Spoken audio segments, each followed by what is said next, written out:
Hello students, welcome to my online class. You are watching basic English grammar topic, basic tense of knowledge of basic tense। और इसमें हम पहले की video में हमने past perfect tense पढ़ा था।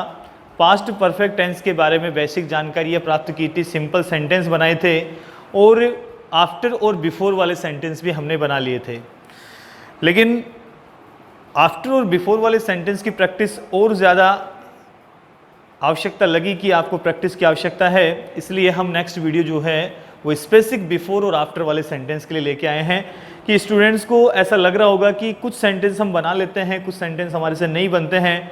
विशेष करके बिफोर वाला सेंटेंस आप बना लेते हैं तो फिर उस बिफोर वाले सेंटेंस को आफ्टर में कैसे कन्वर्ट करें, इसको बनाने के लिए हम ये वीडियो आपके लिए लेके आए हैं। स्पेसिफिक आफ्टर और बिफोर वाले सेंटेंस पे होगा। तो देखिए, जो लास्ट हमने पढ़ा था उसको थोड़ा रिवाइज करते हुए बात करते हैं। लास्ट में रिकॉग्निशन है, उसको हमने पहचाना। रिकॉग्निशन पहचानने के बाद हमने जब इसकी रिकॉग्निशन पहचान ली तो अब पहले हमें ये डिसाइड करना है कि जो हिंदी वाक्य हैं, हिंदी सेंटेंस है, इस हिंदी वाक्य में पहले हम ये देखेंगे कि ये बिफोर वाला है या आफ्टर वाला, क्योंकि आज की क्लास है use of before and after sentences. Past perfect tense में बिफोर और आफ्टर वाले सेंटेंस कब आते हैं? जब दो कार्य भूतकाल में एक दूसरे के बाद संपन्न हुए हो।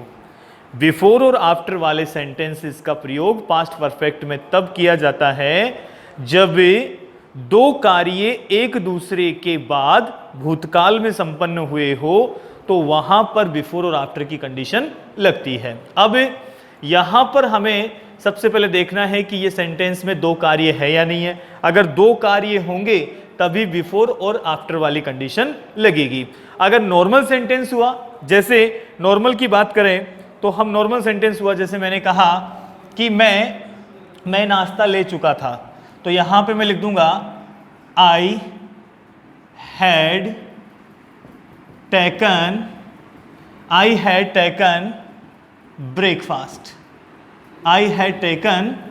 ब्रेकफास्ट। अगर यहां पे नॉर्मल सेंटेंस की बात है कि मैं नाश्ता ले चुका था, मैंने नाश्ता ले लिया था, तो यहां पे नॉर्मल सेंटेंस है, एक ही काम हुआ है, सिर्फ यहां पे नाश्ता लेने का, तो यहां पर ये बिफोर आफ्टर नहीं आएगा।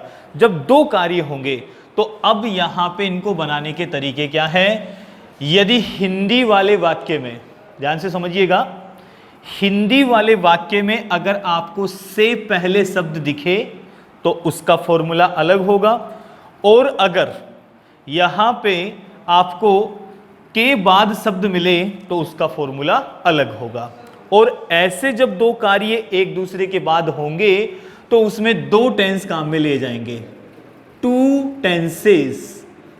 टेंस काम में लिए जाएंगे। वो दो टेंस कौन कौन से हैं? उसमें एक टेंस होगा पास्ट परफेक्ट टेंस और एक टेंस होगा पास्ट इंडेफिनिट टेंस। यहां पे सबसे इंपॉर्टेंट बात है कि जब दो कार्य होंगे एक दूसरे के बाद, तब वो पास्ट परफेक्ट अकेले से नहीं बनेगा, उसमें पास्ट परफेक्ट टेंस और पास्ट इंडेफिनिट टेंस दोनों का प्रयोग होगा जब वाक्य में से पहले के बाद हिंदी शब्द होंगे और इंग्लिश में बिफोर और आफ्टर शब्द आपको दिखेंगे, तब यहां पे पास्ट परफेक्ट के साथ पास्ट इंडेफिनिट भी होगा। अब समस्या ये है कि पास्ट परफेक्ट कहां होगा और पास्ट इंडेफिनिट कहां होगा। इसके लिए सबसे पहले कैटेगरी नंबर 1 लेते हैं, से पहले वाला वाक्य। तो देखिए, जब ये सेंटेंस आए कि से पहले, जिसको बिफोर कहते हैं, तो वहां पे हमें क्या करना है? पहले हमें जो टास्क है, जो कार्य हुआ है, उस कार्य को डेफिनेट करना है कि पहले कार्य कौन सा हुआ है, बाद में कार्य कौन सा हुआ है। और इसके लिए मैं बता दूं, जब आप बिफोर वाला रूल लगाएंगे, बिफोर वाला रूल, जिसको हम लिख देते हैं बिफोर रूल मेथड, समझाने के लिए ये फॉर्मूला बना रहे हैं। तो बिफोर रूल मेथड जो है वो कहता है कि सबसे पहले सब्जेक्ट रखो, फिर यहां पे हेड रखो, हेड के बाद वी थर्ड, फिर यहां पे ऑब्जेक्ट, और ऑब्जेक्ट के बाद में ये बिफोर शब्द आ जाएगा। बिफोर के बाद सब्जेक्ट, फिर V2, और फिर ऑब्जेक्ट। अब यहाँ पे समझना ये है कि यहाँ पे पहले सेंटेंस कौन सा बनेगा, पहले वाला टास्क 1 या टास्क 2। तो देखिए जब बिफोर वाला सेंटेंस आएगा तो वहाँ पे पहले जो काम हुआ है उसे हमें फर्स्ट में लेना है, यानी पहले वाले जो कार्य होगा टास्क 1 जिसको हम लिख रहे हैं, ये जो टास्क 1 है ये पहले आएगा। यहाँ पे हमारा टास्क 1 पहले आएगा और टास्क 1 के अंदर पास्ट इंडेफिनिट आएगा, सॉरी पास्ट परफेक्ट आएगा। टास्क 1 में पास्ट परफेक्ट आएगा, बिफोर शब्द यहाँ आएगा एज इट, और यहाँ पे पास्ट इंडेफिनिट आएगा। पास्ट इंडेफिनिट आता है टास्क 2 में, सेकंड कार्य जो होता है दूसरे नंबर पे होता है, उसमें आएगा पास्ट इंडेफिनिट। इस प्रकार से यहाँ पे हिंदी वाक्य से पहले हम डिसाइड करेंगे कि पहले कार्य कौन सा हुआ है, फिर दोनों कार्य डिसाइड होने के बाद में बिफोर वाले मेथड के हिसाब से जब बनाते हैं तो पहला सेंटेंस हमारा पास्ट परफेक्ट का होगा, दूसरा पास्ट इंडेफिनिट का होगा, बीच में बिफोर शब्द होगा। और हिंदी से ये पता चल जाएगा, हिंदी सेंटेंस से पता चल जाएगा कि कार्य पहले कौन सा हुआ है। जैसे एक सिंपल एग्जांपल लेते हैं, डॉक्टर के आने से पहले मरीज मर चुका था। अब इस सेंटेंस को देखो, बहुत पॉपुलर सेंटेंस है, डॉक्टर के आने से पहले मरीज मर चुका था। यहाँ पे दो काम हुए हैं, के पहले देखो एक बार, डॉक्टर के आने से, ठीक है, एक मरीज मर चुका था, तो दो सेंटेंस हुए, एक डॉक्टर का आना ये हुआ टास्क, और एक है मरीज का मरना ये हुआ टास्क। अब पहले ये देखो कि काम कौन सा हुआ, सेंटेंस कह रहा है मरीज मर चुका था, इसका मतलब पहले काम ये हुआ है मरीज का मरना, तो इसको तो हम कहेंगे टास्क 1 और इसको कहेंगे डॉक्टर का आना टास्क 2। यानी पहले कार्य मरीज का मरना हुआ है और यहाँ पे डॉक्टर का आना बाद का काम है, तो टास्क 2। ये डिसाइड करने के बाद फॉर्मूले में इसके सेंटेंसेस को रख दो।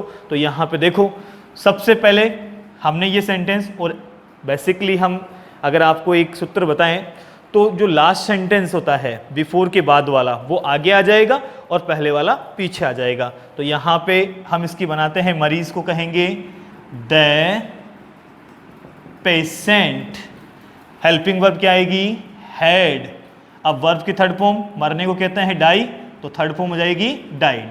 The patient had died, subject helping verb, verb की थर्ड फॉर्म हमने रख दी, ऑब्जेक्ट नहीं है, मरीज की इंग्लिश हो गई, डाइड की इंग्लिश हो गई, हेल्पिंग वर्ब रख दी, कोई शब्द नहीं बचा, तो यहाँ पे हम ऑब्जेक्ट को नहीं लिखेंगे। बिफोर शब्द यहाँ पे ऐसे कैसे आएगा, और उसके बाद में देखो क्या है टास्क 2, बाद वाला कार्य, यानी हिंदी का पहला सेंटेंस तो लिखा है डॉक्टर का आना, इसमें कौन सा टेंस पास्ट इंडेफिनिट, तो पास्ट इंडेफिनिट में आ रहा है कौन, यहाँ पे सब्जेक्ट है द डॉक्टर, द डॉक्टर, और आने को कहते हैं कम, इंडेफिनिट में V2 आती है तो V2 हो जाएगी कैम। इस प्रकार से ये हो गया the patient had died before the doctor came. ये वाक्य हो गया हमारा बिफोर वाला सेंटेंस। एक और सेंटेंस लेंगे, एक और सेंटेंस लेते हैं। अगला सेंटेंस देखिए आप, सेंटेंस है मेरे स्टेशन पहुंचने से पहले ट्रेन जा चुकी थी। मेरे स्टेशन पहुंचने से पहले, यहां पे शब्द आया है से पहले, इसके पहले देखो सेंटेंस है मेरे स्टेशन पहुंचने से, और एक है ट्रेन जा चुकी थी। ट्रेन का जाना और मेरा स्टेशन पहुंचना दो कार्य अलग अलग हैं, एक रीच और एक गो।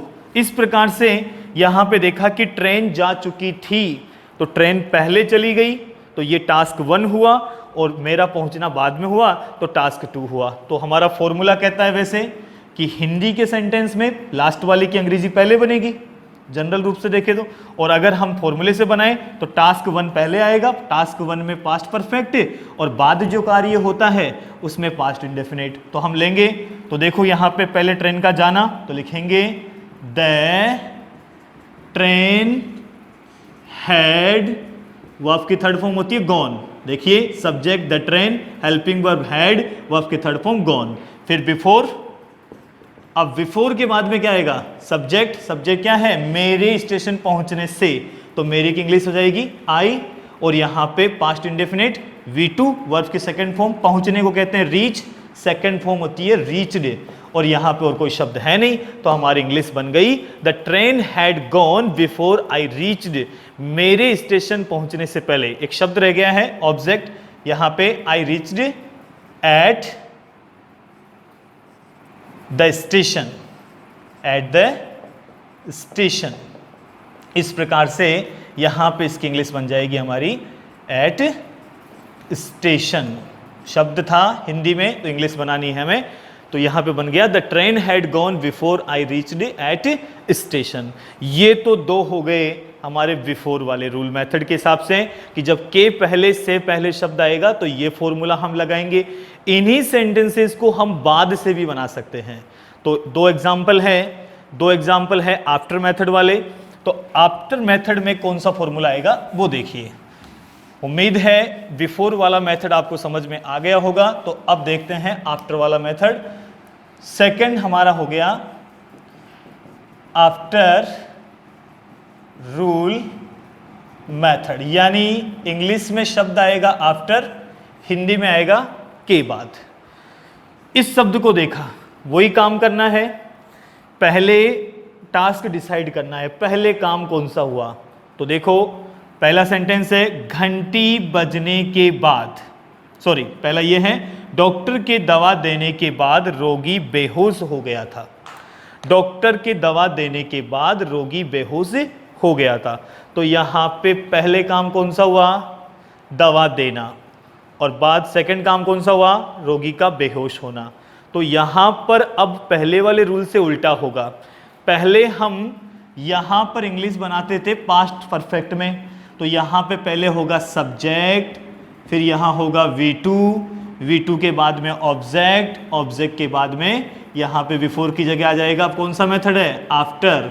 तो subject V2 object after, after के बाद में अब V2 से समझ में आ रहा होगा कि ये कौन सा टेंस है, पास्ट इंडेफिनिट।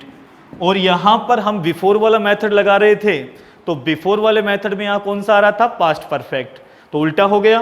तो ऐसे में आप पास्ट इंडेफिनिट, आफ्टर के बाद में यहाँ पे सब्जेक्ट, सब्जेक्ट के बाद में हैड, हैड के बाद वर्ब की थर्ड फॉर्म, ऑब्जेक्ट है तो लिख देंगे, अदरवाइज फुल स्टॉप। इस प्रकार से हम इसको बनाएंगे। तो देखो कितना आसान है। डॉक्टर की दवा देने के बाद रोगी बेहोश हो गया था। अब पहले टास्क डिसाइड करो, पहले कौन सा हुआ। यहाँ पे पास्ट इंडेफिनिट है तो पहले इसको क्या दे रहे थे अपन, टास्क 1। अब क्या देंगे इसको, टास्क 2। अब ये टास्क 2 होगा और ये टास्क 1 होगा। पहले टास्क 1 आगे था तो यहाँ पे इसको टास्क 1 देंगे। इस प्रकार से इसकी इंग्लिश हम बनाएंगे। तो देखो पहले काम जो होता था उसकी इंग्लिश पहले बनाते। पहले जो सेंटेंस होता था उसमें हम पास्ट परफेक्ट पहले लेते थे, पास्ट इंडेफिनिट बाद में लेते थे। पहले टास्क 1 पहले लेते थे, पहले जो काम होता था उसे पहले लेते थे। अब जो है पहले काम होगा उसे बाद में लेंगे। ये दोनों एक दूसरे के अपोजिट होते हैं, विपरीत होते हैं। तो ऐसे में देखो अब क्या है, डॉक्टर के दवा देने के बाद रोगी बेहोश हो गया था। तो यहाँ पे पहले काम ये हुआ है तो पहले वाला काम इधर आएगा, और बेहोश हुआ ना पहले बाद में, तो बाद में हुआ है वो काम पहले आएगा। तो टास्क 2 में क्या आएगा, द पेशेंट, उसके बाद में बेहोश होने को क्या कहते हैं, फेंट। तो फेंट की सेकंड फॉर्म फेंटिड, द पेशेंट फेंटिड। अब फेंटिड के बाद में ऑब्जेक्ट है नहीं तो क्या लिखेंगे, आफ्टर। आफ्टर के बाद में सब्जेक्ट क्या आएगा, अब जो वाक्य कार्य पहले हुआ था तो डॉक्टर के दवा देने के बाद, तो लिखेंगे डॉक्टर के लिए द डॉक्टर। यहां पे हेड आएगा, हेड के बाद वर्ब की थर्ड फॉर्म क्या होती है, देने को क्या कहते हैं, गिव, थर्ड फॉर्म हो जाएगी गिवन, और क्या, दवाई, तो इसको कहते हैं मेडिसिन्स, या यहां पे मेडिसिन। इस प्रकार से ये वाक्य बन गया आफ्टर से। और एक और सेंटेंस है, घंटी बजने के बाद मैं स्कूल पहुंचा। दो कार्य हुए हैं, एक घंटी बजना के बाद हमें पकड़ना है, के बाद, तो यहाँ पे घंटी बजने के बाद मैं स्कूल पहुंचा। तो यहाँ पर एक तो है मेरा स्कूल पहुंचना और एक है घंटी का बजना। तो घंटी पहले बजी है तो टास्क 1 ये हुआ, और मैं पहुंचा बाद में तो ये टास्क 2। तो नियम कहता है टास्क 2 पहले लेंगे तो इसकी इंग्लिश बनेगी आई रीच्ड, कौन सा टेंस, पास्ट इंडेफिनिट। तो यहाँ पे I reached school after the bell had rung. Ring की थर्ड फॉर्म होती है रिंग, रैंग, रंग। तो यहां पे हो गया I reached school after the bell had rung. तो इस प्रकार से आफ्टर और बिफोर सेंटेंसेस की हमने प्रैक्टिस की, समझा कि इस प्रकार से हम इन सेंटेंसेस को बना सकते हैं। आप और प्रैक्टिस करना और बना के कोशिश करना कि आप भी एक बिफोर वाले सेंटेंस को आफ्टर से बनाएं, आफ्टर वाले सेंटेंस को बिफोर से बनाएं, तो आपको समझ में आ जाएगा। उम्मीद है कि आज का ये वीडियो यूज़ ऑफ बिफोर और आफ्टर वाला पसंद आया होगा। अगर आपको वीडियो पसंद आया है तो आप इसे लाइक ज़रूर करें और इसकी प्रैक्टिस करें आप, जो भी शॉर्ट्स आपके पास। तब तक के लिए हम नेक्स्ट वीडियो मिलेंगे आपसे। Thank you for watching, best of luck.